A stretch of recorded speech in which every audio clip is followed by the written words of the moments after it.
একদিকে সরকার ঘোষিত কারফিউ, অন্যদিকে শেখ হাসিনার পদত্যাগের এক দফা দাবিতে মার্চ টু ঢাকা কর্মসূচি।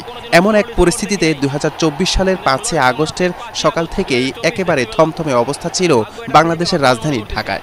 সেদিন সকাল থেকেই ক্ষণে ক্ষণে বদলেছে রাজধানীর ঢাকার পরিস্থিতি। কোথাও সেনাবাহিনী সহ আইনশৃঙ্খলা বাহিনীর কড়া অবস্থান, কোথাও কারফিউ আর বাধা ডেঙ্গিয়ে ছাত্র জনতার এগিয়ে যাওয়া। আমরা চাইবো আগামী বাংলাদেশ এভাবেই চলবে, যেখানে যারাই ক্ষমতায় আসুক তাদের অন্যায় কিংবা তাদের যদি কোনো ভুলভ্রান্তি থাকে সেগুলো যেন জনগণ সঠিকভাবে তুলে ধরতে পারে। নিরীহ নিষ্পাপ ছাত্র জনতার মৃত্যু নিয়ে খেলা করা স্বৈরাচার হাসিনাকে টার্গেট করে গণভবনের দিকে ধেয়ে আসা জনস্রোত দেখেছে গোটা বিশ্ব। কিন্তু হাসিনা তখন কেবলই নিজেকে বাঁচাতে মরিয়া।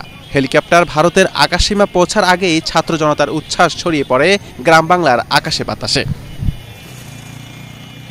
অহংকারের পতন দেখা বিপ্লবী জনতার একাংশ সেদিন গণভবনে ঢুকে পড়ে। স্বস্তির প্রতিচ্ছবিকেই মনের মাধুরী মিশিয়ে চিত্রায়িত করতে থাকে নানা ঢঙ্গে রঙ্গে। আগামীর বাংলাদেশ বিনিময়ে দুর্নীতিমুক্ত বাংলাদেশ হবে, এটা আমার চাওয়া। আমাদের বেশি কোনো আশা নাই, আমাদের আশা হচ্ছে একটু ডাল ভাত খাবো আর নিরাপত্তার সাথে বাস করব। এদিকে ছাত্র জনতার বিদ্রোহের কঠিন দিনলিপিতে পানি দিয়ে, খাবার দিয়ে কিংবা আঁচলের শীতল স্পর্শে আন্দোলন উজ্জীবিত রাখা মা বোনেরাও নেমে আসেন বিজয়ের উল্লাসে সামিলে।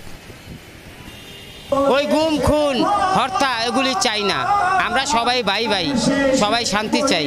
রাজনৈতিক পরিবেশ বলেন কিংবা সিকিউরিটিটা বলেন, সেটা যেন ইমপ্রুভড হয়, মানুষের লিভিং স্ট্যান্ডার্ডটা ভালো হয়, সেটাই আশা করছি।